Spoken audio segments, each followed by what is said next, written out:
Cette équipe a une revanche à prendre, une revanche qui a laissé un goût amer en 2022, mais qui en 2026 sera source d'espoir et de continuité, on l'espère, pour cette équipe.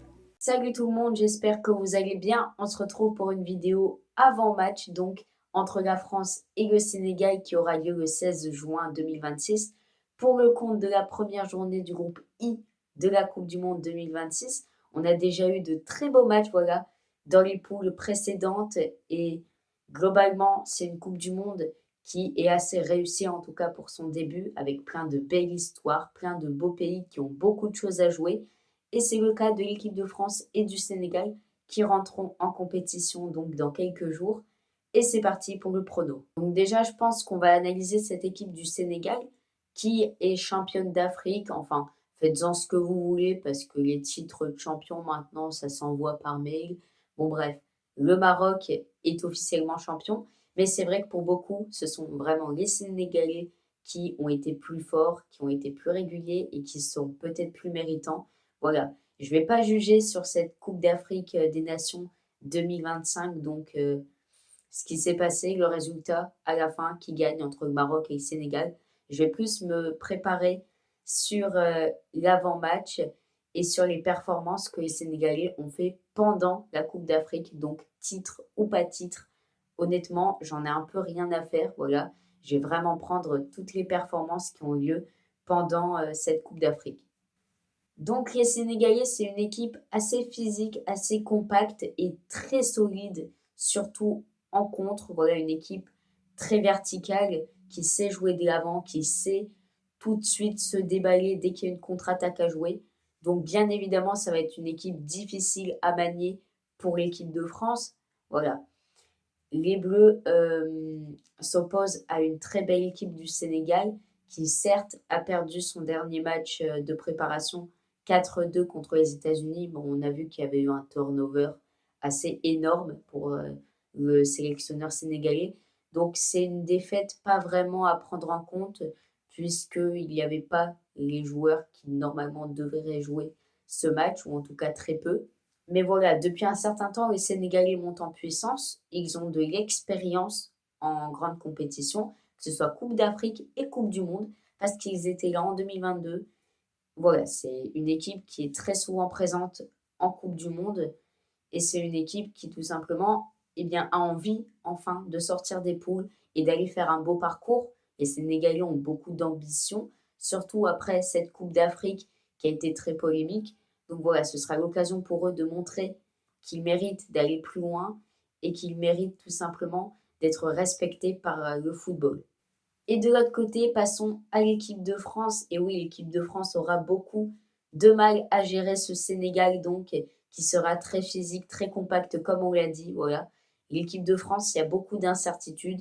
Qui va jouer au poste de latéral droit? Est-ce que ça va rester Koundé ou est-ce que ça va être Warren ou même Malo Gusto qui avait fait un très bon match contre l'Irlande du Nord?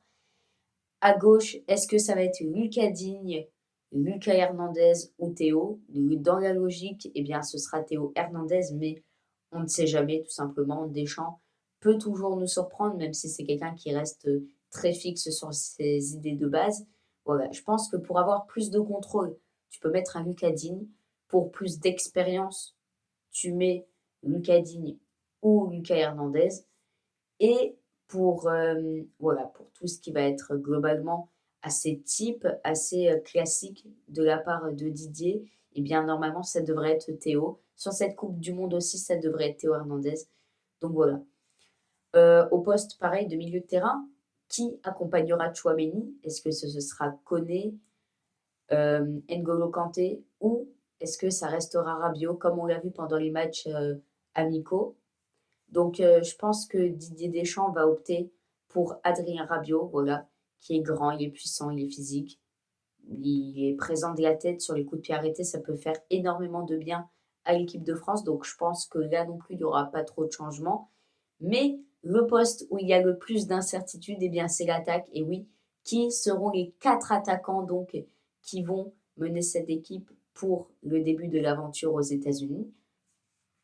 Et bah, à vrai dire, ça peut être tout et n'importe quoi, puisque tu as du Kylian Mbappé, Barcola, Doué, Cherki, Olise, Dembélé, Mateta, Kliouche, Thuram. Je suis pas sûre et je crois que j'ai oublié quelqu'un.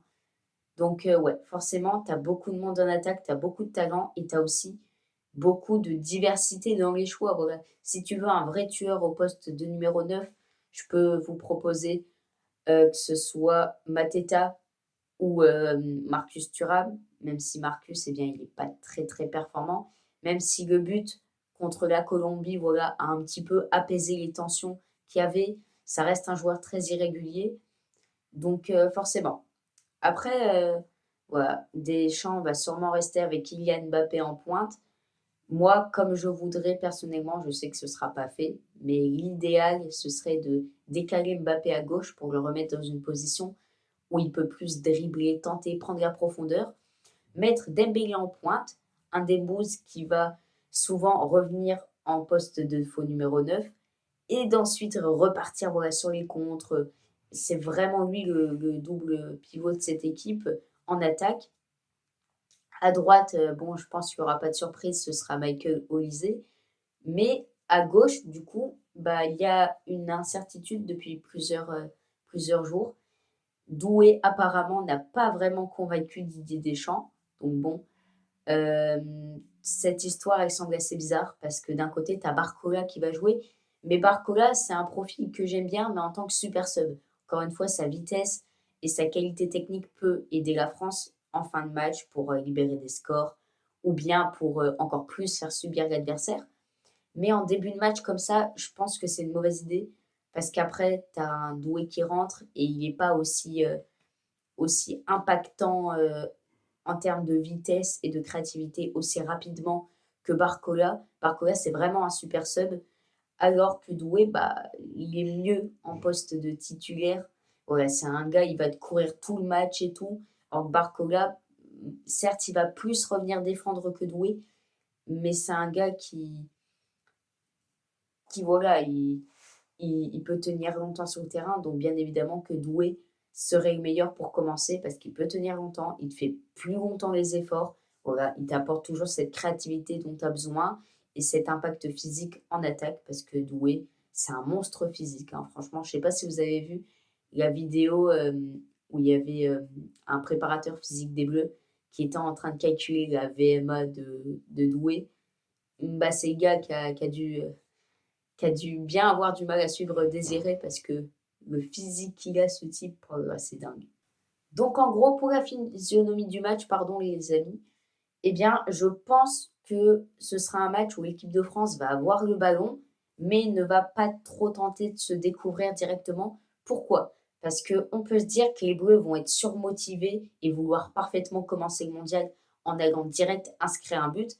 Et la vérité, c'est possible. Mais l'équipe de France, c'est une équipe qui prend souvent son temps en grand tournoi, pardon. Une équipe qui analyse l'adversaire, Deschamps transmet ensuite à son latéral droit en général, qui transmet au reste de l'équipe. Donc voilà, je pense que ça va être une équipe de France qui va vraiment garder ses précautions face au Sénégal, qui va tout faire pour ne pas encaisser de but. Franchement, la priorité en fait, c'est de ne pas encaisser et de compter sur l'attaque, sur les individualités, mais sur aussi le talent collectif que peut apporter un Olise, Cherki ou Dembélé. Et bien sûr, je ne parle pas de Kylian Mbappé, que j'exclus bien évidemment de cette partie collective. Mais voilà, une équipe de France qui va pas vraiment se découvrir et qui, vers la suite du match, eh ben, va continuer à attaquer. Attaquer, attaquer, attaquer. Voilà, ça va être ça pour la suite, ça va monter crescendo. Et donc, je vois l'équipe de France s'imposer 2-0 pour ce premier match du groupe I de la Coupe du Monde. Une équipe de France qui s'est bien préparée, une équipe du Sénégal qui n'est pas du tout mauvaise, mais je vois pas comment il ferait pour gagner ce match. Peut-être un petit but sénégalais, mais encore une fois, je vois mal l'équipe de France se découvrir dans un match aussi important que celui-là. Autant ça aurait commencé par France-Irak, j'aurais peut-être dit les Bleus auraient tout tenté de marquer un maximum de buts. Là, c'est pas le cas. Ça va vraiment jouer sur la gestion et sur le mental. Donc voilà les amis, j'espère que cette vidéo vous aura plu. N'hésitez pas à liker, à vous abonner, la chaîne grandit énormément. Voilà, c'est tout ce que je pouvais vous dire. Le football se vit avec la passion.